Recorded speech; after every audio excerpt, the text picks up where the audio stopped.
동네 장사, 이 오프라인에만 꼭 목매고 계시지 않으셨으면 좋겠어요. 대재앙이 몰려오고 있으니까요.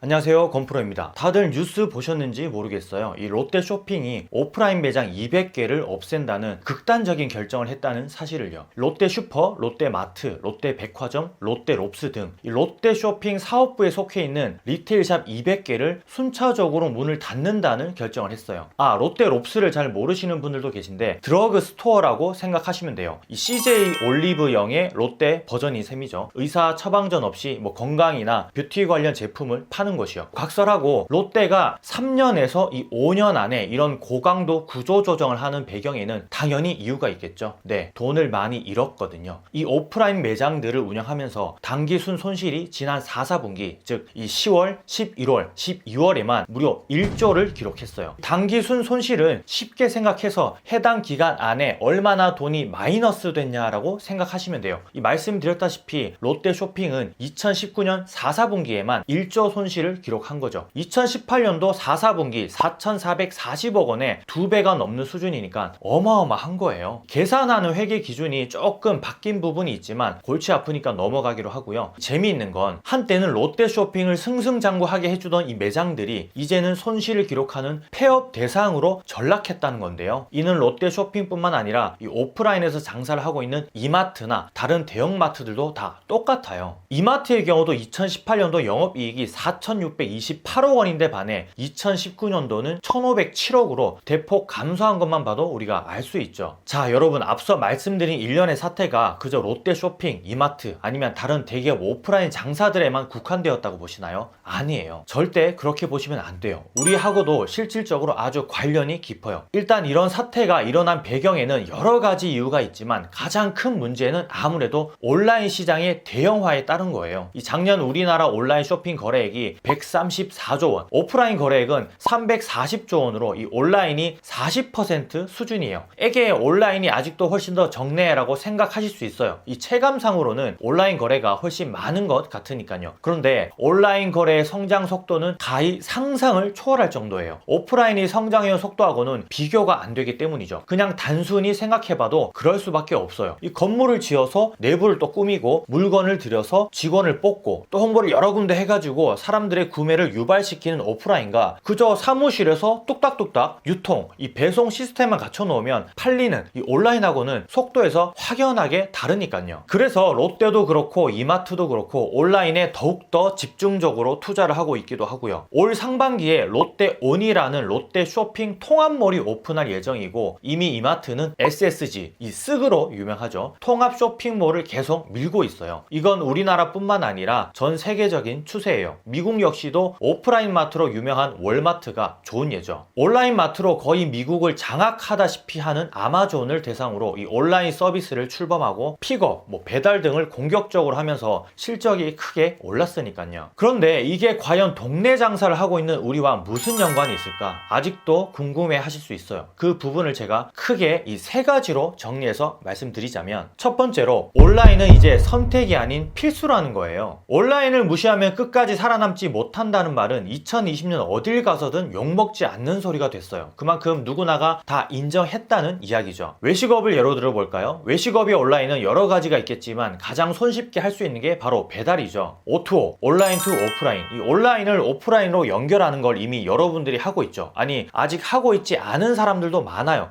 그거 얼마 남는다고, 배달 어플 수수료 아까워서라도 못하겠다, 배달 용기값도 안 나온다 라고 생각하는 분들이 많으니까요. 그런데 일단 시작하고 조금씩 고쳐나가야 하진 않을까요? 이 남들 다 한다고 여러분도 꼭 하라는 게 아니라 트렌드는 따라가되 지속 가능성 있게 준비를 한다면 적어도 뒤처지진 않는다는 거죠. 롯데쇼핑이 올 상반기에 오픈하는 롯데온은 생각보다 늦은 시점에 출범하는 거예요. 신세계의 쓱의 경우도 작년에 선보였지만 1년 일찍 시작했을 뿐인데 나름 선방을 하고 있죠. 만약 한 발 앞서 여러분들이 배달 시장에 뛰어들었다면 지금쯤 어땠을까요? 남들보다 다른 용기를 썼을 테고 이 남들보다 보기 좋게 포장할 줄 알았을 것이며 남들보다 배달도 빨리 보낼 수 있는 노하우를 가지고 있진 않았을까요? 이 남들은 안 된다 하는데 국수를 배달해서 월 1,000만 원을 우습게 버는 사람도 있고 월 100만 원씩 비싼 임대료라서 안 돼라고 했을 때 거점을 잘 공략해서 공유 주방에 들어가서 배달 체인 사업을 일궈내신 분들도 있으며 또 다른 장사 통찰로 배달 대행 업체를 꾸려서 지금은 출근하지 않고도 월 수천을 버는 사람들이 있다는 사실을 이미 아는 사람들은 다 아는 사실이에요. 그럼 배달 말고는 외식 장사에서의 온라인 진출이 뭐가 있을까요? 네, 네이버 스마트 스토어나 독립 쇼핑몰 그리고 HMR 시장이 있겠죠. 그 외에도 온라인으로 할 수 있는 장사는 헤아릴 수 없이 많아요. 관련해 궁금한 사항이 있으시면 아래 카페로 오셔서 글을 남겨주세요. 다들 친절히 답변을 해주려고 대기하고 있으니까요. 카페 주소는 제가 고정 댓글로도 달아놓을게요. 두 번째는 창업시장의 인구는 더욱더 늘어날 것이라는 거예요. 대기업들이 오프라인에서 온라인으로 넘어간다는 건 그만큼 구조조정을 한다는 뜻이에요. 앞서도 말씀드렸다시피 롯데 쇼핑만 해도 3년에서 5년 사이에 200개의 오프라인 매장을 없애게 되면 거기에 따른 실직자의 수가 늘어나겠죠. 이건 빙산의 일각인 거고 다른 대형마트 역시 문을 닫는 추세이고 거기에 따른 실직자의 수는 어마어마하다는 거죠. 롯데마트를 예로 들면 한 마트당 고용 인원이 대략 200명 가량 돼요. 거기에 따른 협력업체, 판촉 사원, 종사자를 다 따지자면 거의 한 500여 명 정도로 추산을 하죠. 물론 이번 폐점이 대형마트를 기준으로 한 건 아니기 때문에 이 수치가 표준이 될 수는 없지만 적어도 다른 대기업들의 오프라인 매장 폐점과 엮어서 봤을 때 이 수만 개의 일자리가 없어진다는 뜻이죠. 그럼 그 사람들이 다 어디로 갈까요? 네, 직장에 들어가면 우리 입장에서는 좋겠지만 직장보다는 창업을 선택하겠죠. 아직도 이 창업 시장에는 눈먼 돈이 참 많으니까요. 그것도 외식업 창업으로 말이에요. 우리의 경쟁 상대가 늘어난다는 뜻이에요. 가면 갈수록 늘어만 가지 줄어들지는 않는 외식업 창업. 이번 대기업들의 결정이 한층 더 올해 창업자 수를 부추기는 꼴이 되겠죠. 문제는 이제는 창업자들이 똑똑해졌다는 거예요. 그래서 주변에 새로 생기는 가게들을 보면 와 하고 입이 다물어지지 않을 정도로 멋이 폭발하게 오픈을 해버려요. 이미 장사 기술을 완벽 마스터하고 말이죠.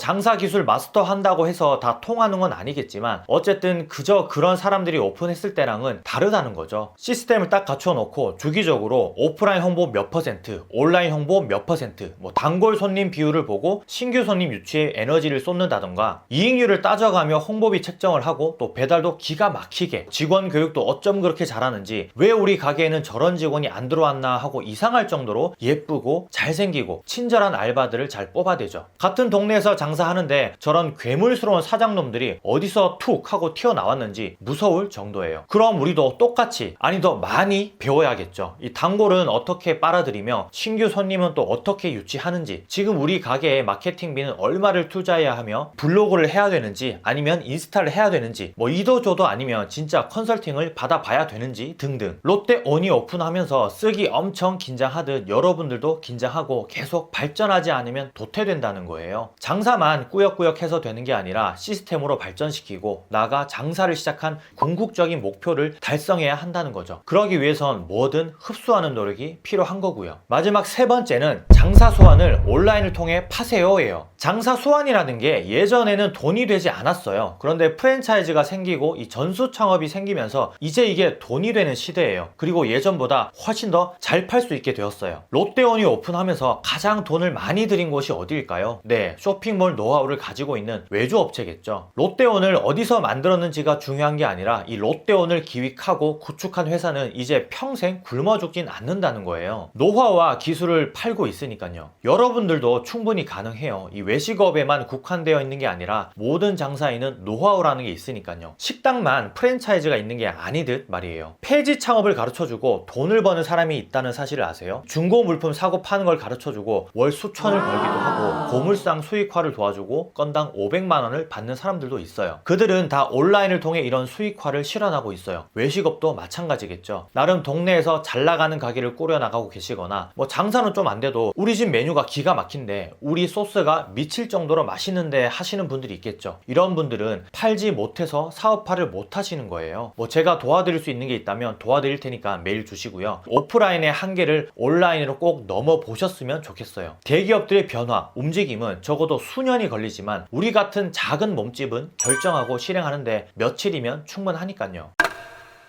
좀 두서없긴 했지만 롯데쇼핑의 오프라인 장사 대재앙을 주제로 우리가 행해야 할 일 3가지를 말씀드렸는데요. 이 정리하자면 온라인 진출은 적게나마 꼭 해봐야 하고 또 다른 출구 전략이다. 무수한 경쟁자들이 쏟아지는 시장에서의 배움은 끝이 없다. 마지막으로 기술을, 노하우를 온라인을 통해 팔자가 되겠네요. 단순하지만 제가 이야기한 내용들이 조금이라도 이해가 되신다면 이미 흡수를 다 하신 거니까 꼭 한번 실행해 보시길 바래요. 이 뭐든 아주 작게 그저 손가락만 까딱해서 할 수 있는 것만이라도 진행을 시켜 놓으면 그게 시작이니까요. 힘내시고요. 그럼 건프로 들어갈게요. 감사합니다.